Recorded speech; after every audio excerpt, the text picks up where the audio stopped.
Welcome back, one and all. And of course, we're here for round 8 of the SFR Reserve Championship. And we're in Brazil, in Interlagos, at the Autodromo Jos Carlos Payton. This is going to be a wet qualifying session, intermediate conditions, but a completely bone-dry, clear race. And as we come out, we've already done quite a few laps on the intermediates, but this is our quickest lap, making small improvements in the first sector. And as we work our way through the middle sector, we're finding big gains, getting more confidence on the intermediate tyres. We found a massive time towards Jung Chao, and then we run towards the line, some almost 6 tenths improvement, putting us in P4 at the moment, which will be P6. But we're actually going to risk it on the dry. Session was drying throughout. We're going to ignore and go to track. And because our teammate came to pits, we were held for an absolute age. A bit frustrated behind the wheel. But to come out the pit lane now, we're going to crash on the slippy surface. And to compound our worries, we've been disqualified, promoting us into last on the grid. We're in P20, so it's going to be another race from P20, so hopefully we can try and find something. But here is David Croft. The day we've all been waiting for is finally here. It's race day. Interlagos, always a very special race here in Brazil. It's a 2.7-mile circuit with 9 lefts and 6 rights for a total of 15 corners. The fastest lap today should have an average speed of around 135 miles per hour. And as we come to the end of the formation lap, of course, we're the last ones everyone is waiting for, and the lights are here now, 4 and 5. And we're held for a while, but it's lights out and away we go in Brazil, starting last on the grid. So it takes an age for us to get to where the pole sitters were now. We're coming towards turn number 1, taking it nice and cautious, but it's debris flying off to the right-hand side. Just trying to ease our way through turn 1 and 2. Of course, the center and the Williams has gone off to the right, and that's compromised the Red Bull. And we should be going round the outside. Got much better speed down the Red Bull on the soft tyres, and we could be getting 2 positions at the start, looking to try and hold it on the outside. And we're just going to hold it, tucking in behind our teammate. And we've moved up 2 places to P18.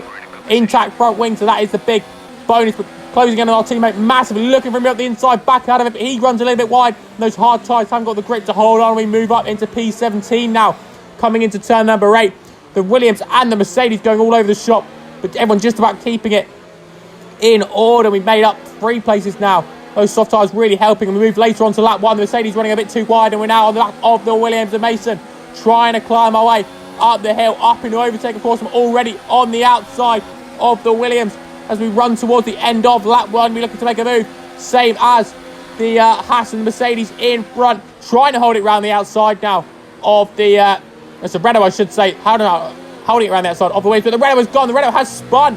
Contact between the Mercedes and the Renault, and we promoted up into P14 now. And we're now on the back of the Mercedes of Alad. End of lap 2, flying at the moment. The other Mercedes out in front, on the back of the Mercedes, top flick to the inside there, and keeping it nice and tight up in overtake. And we should get the position done on pure slips, and DRS is now enabled as we cross the start-finish line. We've now got a Haas in front of us of Kerry, and moving on a lap later now.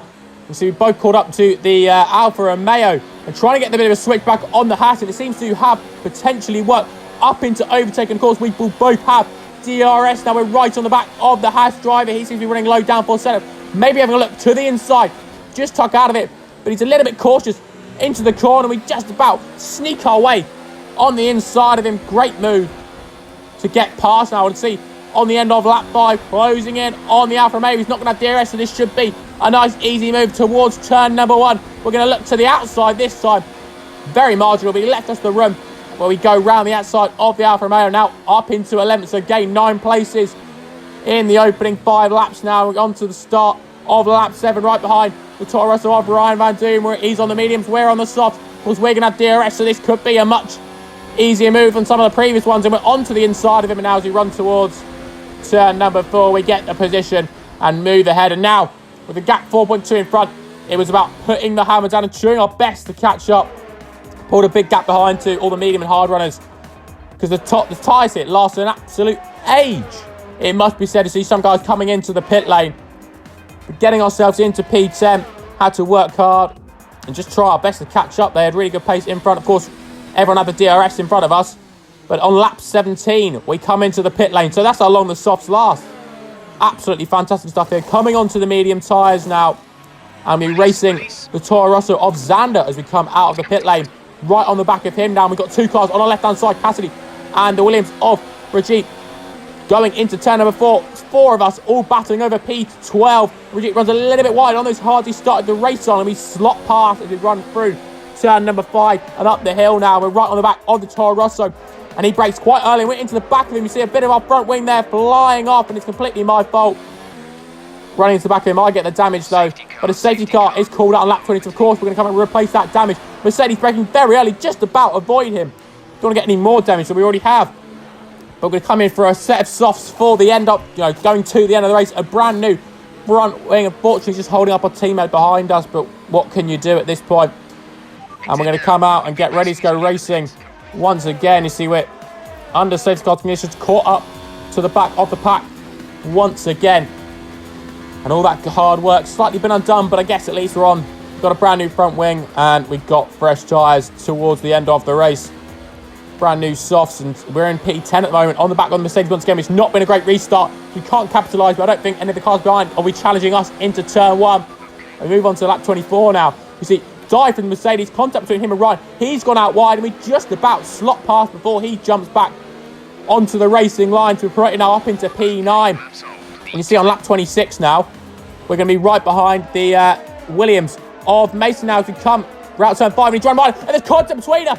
He comes spinning across the track, and somehow we've avoided any damage at all. What a shock it was. I didn't know what to do. You see, he came spinning back onto the track on main contact with the wall, smashes into our rear, and somehow we have not lost a tyre, and somehow we have no damage, and somehow we're still in this race. But it did bring out the safety car. Of course, we're now promoted to the back of the field, but a few guys opting to come into the pits. So we're not going to be plumb last. We're in P10. And the A-Lag come crashing out already. And that contact with potentially with the Renault up in front, but the promotes up into P9 now. And we're on the back of the Red Bull, potentially having a look up the inside into turn 1, but just hang back. In this case, Red Bull very late on the brakes now. We're on lap 29 now. The Red Bull runs a little bit wide. And now can we find a way in this tricky middle sector? We've run up now towards turn number 10. We've got the Toro Rosso right on the back of us. And he's going to send one down the inside. We give him the room. And to be fair to him, it's a fantastic move from the Toro Rosso. Fair play to him. And now we've got our teammate right behind us. Lap 31, and we've got a caution. Car got off to the right. And it's going to be another safety car. And as the safety car ends, we're not mucking about at all. Lap 33, we're going to have 3 laps left of racing. And going into turn 1, we ain't going to be too far back to have a move. But will the Toro Rosso send one up the inside? It looks like he might do. The Renault is going to have contact. That's going to compromise the Toro Rosso and hence compromise us. And running out of the corner, we're going to be, nowhere near him. We're going to have a teammate right on the back of us now who's going to be having a looking down into turn number 4. He's going to be on the inside now. Is Spit Dog and just tucks back in. Then you're better off, of course, we, our teammates, were pushing on. We only had, everyone was so quick and everyone had DRS. But now, Ryan Van Doom on the final lap. This is the final lap on the final straight. And he's gone wide and we're on the back of him now. Up into overtake. We're going to have DRS, of course. And running towards the line now. He's going to have DRS too. Blink to the outside. We're side by side. This is like the real life race between Gasly and Hamilton. And it turns out we actually just lost out on track. But we get P5 because we were the only people to finish that had no penalties at all. So, fantastic stuff. See you next time.